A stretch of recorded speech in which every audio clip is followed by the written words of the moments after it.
शुरू करूँ। अस्सलाम वालेकुम, इस्लामाबाद न्यूज़ में खुश आमदीद।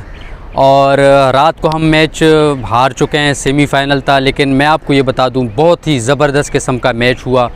और हमें मायूस होने की ज़रूरत इसलिए नहीं है कि हम पूरे टूर्नामेंट में अनबीटेबल रहे।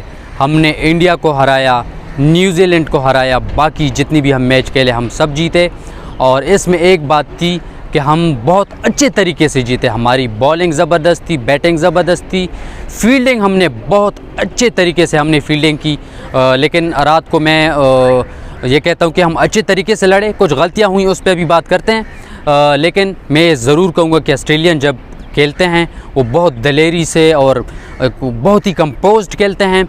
और एक एक्स्ट्रा ऑर्डिनरी इनिंग की वजह से हम जो ऑस्ट्रेलियंस ने रात को खेली है आखिर में जाके, उसकी वजह से हम मैच हार गए हैं। लेकिन हमें दिल हारने की ज़रूरत बिल्कुल भी नहीं है और इससे हमारी टीम जो है वो तगड़ी होकर मज़ीद आगे निकलेगी। लेकिन अफसोस तो ज़ाहिर बात है कि अफसोस तो हमें है, लेकिन इसको दिल पे इसलिए नहीं लेना कि हमारी टीम जो है वो एक अच्छे तरीके से खेली है। अब थोड़ी सी बात कर लेते हैं क्योंकि जो गलतियाँ हुई हैं उनका ज़िक्र करना ज़रूरी है। सबसे पहले तो मैं शाहीन अफरीदी की बात करता हूँ कि उसने आखिरी ओवर्स में जाके, जब वो आपके सामने एक लेफ़्ट हैंडर बैट्समैन है, वो बैटिंग कर रहा है और आपको पता है कि वो छक्के मार सकता है, हिटिंग कर सकता है, उसको आप कटर्स करा रहे हैं। कटर्स कराना इस टाइम पे एक अच्छी थिंकिंग नहीं है। दूसरी, हसन अली की बात की, उसका कैच ड्रॉप हो गया, लेकिन उसके बावजूद भी इतने रन्स थे कि हम मैच जीत सकते थे।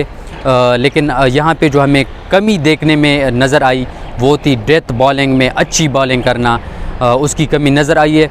लेकिन ये आपको ज़रूर जहन में याद रखना चाहिए कि उन्होंने एक एक्स्ट्रा ऑर्डिनरी इनिंग के लिए है जिसकी वजह से हम मैच हारे हैं। ये स्कोर जो था एक डिफेंडेबल स्कोर ज़रूर था, लेकिन हम आखिर में अपने आप को हमारे बॉलर्स से जो गलतियां हुई, एक कैच ड्रॉप हुआ, तो ज़ाहिर सी बात है कि इतना मार्जिन नहीं होता T20 में। तो हमें इतना रात को मैं देख रहा था कि ट्विटर पे, फेसबुक वगैरह पे लोग हसन अली को जिस किस्म की बातें हो रही हैं, इस किस्म का ये नहीं होना चाहिए। आखिर में ये खेल ही है, इसको हमें एंजॉय करना चाहिए। अगर हम हारें, एक अच्छे तरीके से हारें, हम मेहनत करके दलेरी से हम खेलें, तो इसमें इतनी बड़ी मेरे ख़्याल में तनकीद की ज़रूरत इसलिए नहीं है कि जो खिलाड़ी ग्राउंड में उतरते हैं उनकी ये कोशिश होती है कि वो अपना 100% दें, और हमारे खिलाड़ियों ने यही किया। उन्होंने अपनी भरपूर कोशिश की, अपना 100% देने की कोशिश की।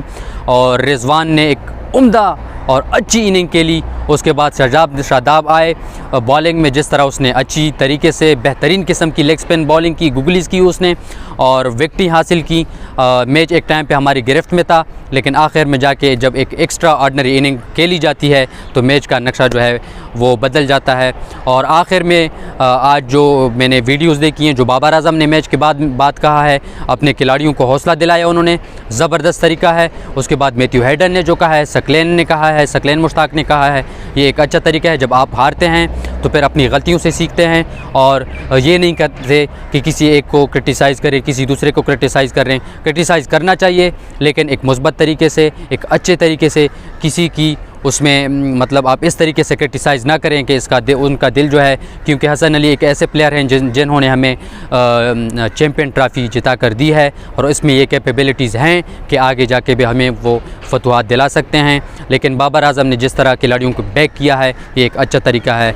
और एक इंशाल्लाह अगले जो हमारे टूर्नामेंट्स आ रहे हैं, जितनी सीरीज़ आ रही हैं, हमें उम्मीद है कि हमारी ये जो टीम है एक बैलेंस टीम बन चुकी है, एक अच्छी कारकर्दगी ये दिखाएंगे और एक अच्छे तरीके से, एक कंपोज तरीके से अपने आप को लेके चलेंगे और हमें फतवाहत के राह पे मज़ीद डालेंगे। लेकिन पाकिस्तानियों याद रखना, जब आपकी टीम लड़ती है, एक अच्छी तरीके से खेलती है, तो उन पे बिला ज़रूरत जो तनकीद है वो ज़्यादा नहीं होनी चाहिए। क्योंकि हमारे प्लेयर्स, एक मरतबा फिर मैं आपको बताता चलूँ कि हमारे प्लेयर्स जो है उन्होंने अपना 100% दिया है। और इंडिया जैसी मजबूत टीम को जब उन्होंने हराया तो इंडिया को ये आखिर तक वो इस होश में नहीं आए कि किस तरह उन्होंने खेलना है, और उसी वजह से वो टूर्नामेंट से भी बाहर हुई है। लेकिन good luck, best wishes to Pakistan team, और साकिब सईद को इजाज़त दीजिए। अल्लाह हाफ़िज़।